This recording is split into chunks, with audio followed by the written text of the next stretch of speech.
So why is it important that you put this motion through in the House of Commons?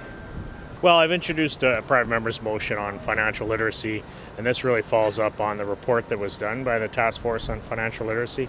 It was set up by Minister Flaherty in 2009, it reported in 2010, and it has 30 very good recommendations on financial literacy. So my motion is asking the government to implement these recommendations and focusing on a couple of key initiatives.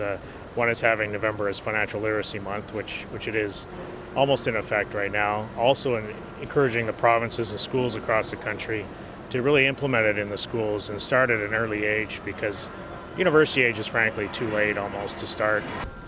What has been the reaction or the response from the opposition parties to the motion? It has been mostly positive. My sense is the two opposition parties will support it. I hope they do.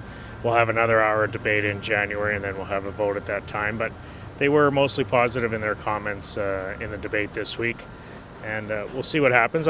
There is also a lot of positive response from outside Parliament. There's a lot of financial literacy advocacy groups.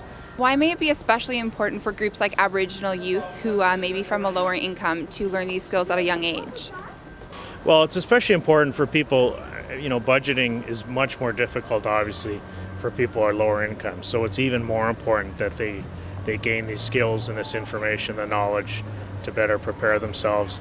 And specifically with respect to Aboriginal youth, obviously then you have to involve the First Nations communities, and they have very much a different school system. So we're working with the provinces, but we're also hoping that First Nations communities at a national level, but at a very local level, adopt them as well.